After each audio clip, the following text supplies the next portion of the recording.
Добрый день, меня зовут Алексеев Анатолий, я ученик 8 класса МКУ СУШ ЭКЦ номер 10, научный руководитель Иванова Сильвия Николаевна, учитель физики и математики. Тема моей исследовательской работы – математика и спорт. Цель работы – выяснить, как взаимосвязаны математика и спорт.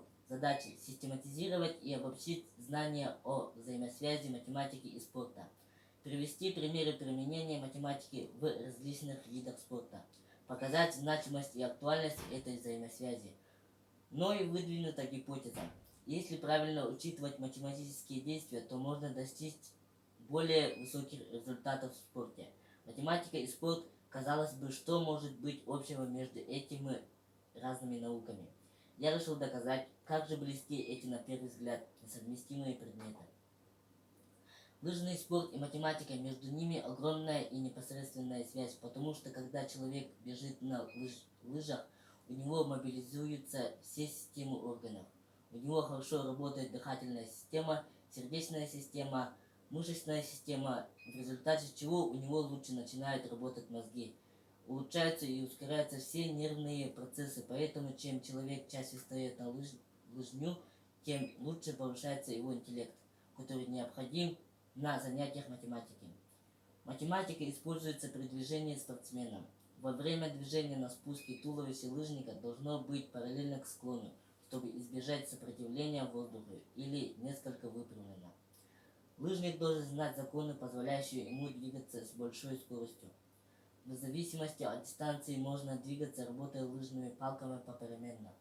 Это позволит экономить силы для финиша. А вот если нужно развить большую скорость или сделать рывок, то лыжник работает одновременно двумя палками. Вывод. Одновременные отталкивания руками и ногами приводят к большей скорости, чем попеременные ходы. Лыжи увеличивают площадь опоры человека на снег и уменьшают давление. Выбор лыж зависит от роста и веса лыжника и стиля катания. Применение новых материалов при изготовлении лыж, длины лыж по сравнению с тем, что было раньше. Длина лыж для классического стиля катания должна превышать рост лыжника на 20-30 см. Лыжи для прогулок, как правило, выбирают на 15-25 см выше роста лыжника. Длина лыж для конькового стиля катания должна превышать рост лыжника на 5-15 см. Длина лыжных палок для классического стиля катания должна быть на 25-30 см меньше роста лыжника. Длина лыжных палок для конькового стиля катания должна быть на 15-20 см меньше роста лыжника. Строго фиксируется время старта и время финиша спортсмена. Много можно выиграть на поворотах, если избежать по меньшему радиусу. Например, если трасса имеет 9 поворотов и на каждом пройти по меньшему радиусу, сэкономив на каждом повороте по 5 секунд, то на всей дистанции сэкономишь 45 секунд. Каждый лыжник на дистанции распределяет свои силы в процентном соотношении своей максимальной скорости.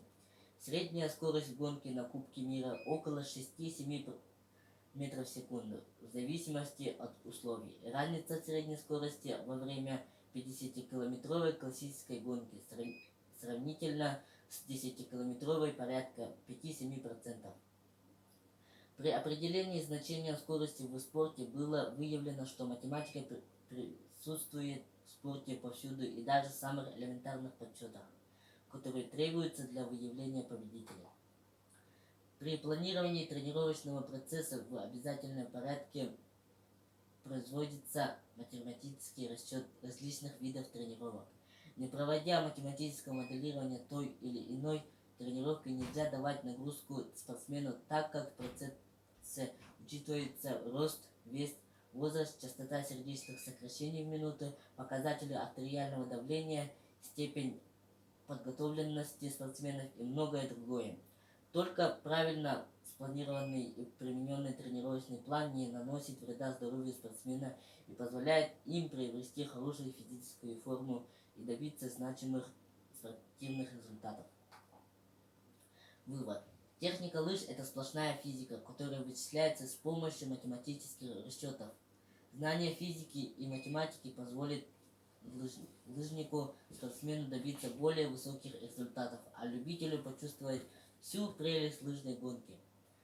В спорте, которым занимаюсь я, очень важна математика, то есть цифры и вычисления. Несмотря на то, что все вычисления подчиняются законам физики, они не смогут решиться без помощи математики.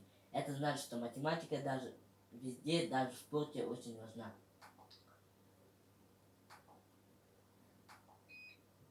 Результаты работы. Ни один вид спорта не обходится без математики. Так как в спорте присутствует и порядок, и мера, математика для него не может быть сторонней наукой. Если правильно применять знания математики, то можно достичь высоких результатов в спорте. Ребята, которые имеют успехи по математике, также успешны и в спорте. Кто с детских лет занимается математикой, воспитывает в себе настойчивость, развивает внимание, тренирует мозг и упорство в достижении цели. Александр Маркушевич, математик. Спасибо за внимание.